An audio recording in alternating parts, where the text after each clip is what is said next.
Hello दोस्तों, आज जो मैं आपको कहानी सुनाने जा रही हूँ ये कहानी है जादुई मेहंदी की बारिश की।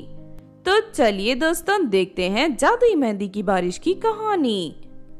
बहुत समय पहले की बात है। किसी गांव में रजनी नाम की एक लड़की अपनी सौतेली माँ और बहन के साथ रहती थी। रजनी की सौतेली बहन दिव्या एक लालची और काला जादू करने वाली लड़की थी। वो हर रात चोरी छुपे काले जादू की विद्या सीखा करती थी। फिर एक दिन, इस काले जादू की किताब में लिखा है कि अगर मैं 10 जानवरों को काटकर उनका खून पी जाऊं तो फिर मैं एक शक्तिशाली जादूगरनी बन सकती हूँ।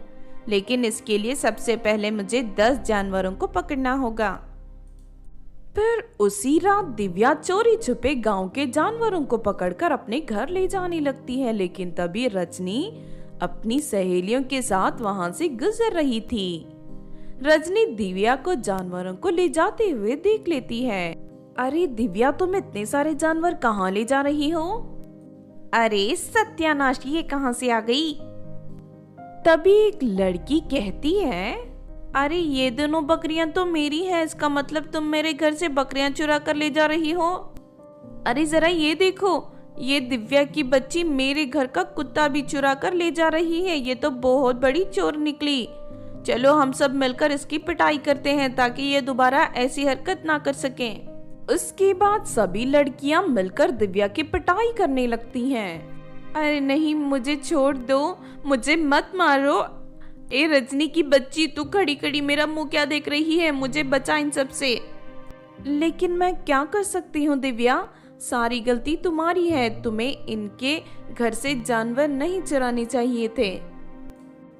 फिर सभी लड़कियां जी भर के दिव्या की पिटाई करने के बाद वहां से चली जाती हैं। इस बात से दिव्या को बहुत गुस्सा आता है और वो रजनी के साथ साथ सभी लड़कियों को सबक सिखाने का फैसला कर लेती है। फिर एक दिन दिव्या जंगल में रहने वाली जादूगरनी के घर से बदसूरत बनाने वाला एक काढ़ा चुरा कर ले आती है। अब मैं इस काढ़े की मदद से सभी लड़कियों को बदसूरत बनाकर अपना बदला लूंगी। सबसे पहले शुरुआत मैं इस रजनी की बच्ची से करती हूँ। इतना कहकर दिव्या रजनी के पीने के पानी में वो जादुई काढ़ा मिला देती है और उससे पीने के बाद रजनी के सारे बाल सफेद हो जाते हैं और साथ ही उसका चेहरा भी बहुत ही बदसूरत बन जाता है। अरे नहीं, अचानक मेरा चेहरा इतना बदसूरत कैसे बन गया? और ये क्या, मेरे सारे बाल सफेद हो गए? ये देख दिव्या बहुत खुश होती है। फिर रात होते ही दिव्या चोरी छुपे एक एक कर सभी लड़कियों के घर में जाकर वहां रखे पानी में वो जादुई काढ़ा मिलाकर भाग जाती है। फिर अगले दिन गांव की सभी लड़कियों के बाल पूरी तरह सफेद हो जाते हैं और वो सभी लड़कियां बदसूरत बन जाती हैं। हे भगवान, ये कैसा अनर्थ हो गया? मेरे बाल सफेद हो गए और मैं बदसूरत बन गई। तभी प्रियंका देखती है कि गांव की और भी लड़कियां उसी तरह बदसूरत बन गई हैं। लगता है किसी ने हम सभी पर काला जादू किया है, इसीलिए हम सभी लड़कियां एक साथ बदसूरत बन गई हैं। हाँ, तुम ठीक कहती हो, लेकिन हमने किसी का क्या बिगाड़ा है? हमारे साथ ऐसा क्यों हुआ? इस तरह वो सभी लड़कियां दुखी होकर रोने लगती हैं। दूसरी तरफ ये सब देख दिव्या बहुत खुश होती है। मुझे इन लड़कियों की मजबूरी का फायदा उठाना चाहिए। उस जादूगरनी के घर पर सुंदर बनाने वाली जादुई मेहंदी मौजूद है। अगर मैं वो मेहंदी चुरा कर इन सभी लड़कियों को बेचूं तो इनसे मन मांगे पैसे वसूल कर सकती हूँ। गांव की सबसे अमीर लड़की बन सकती हूँ। फिर अगले दिन दिव्या जादुई मेहंदी चुराने जादूगरनी के घर पहुंच जाती है। वहां जादुई मेहंदी से भरा एक बहुत बड़ा बक्सा रखा था।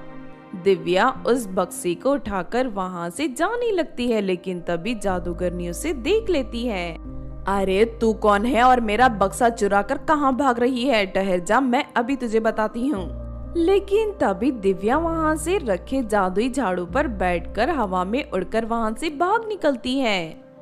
दिव्या जादुई झाड़ू पर उड़ते हुए जैसे ही गांव के ऊपर पहुंचती है कि तभी अचानक जादुई झाड़ू की बैटरी खत्म हो जाती है और उसका संतुलन बिगड़ जाता है, जिस वजह से बक्से के सारी जादुई मेहंदी नीचे गिरने लगती है।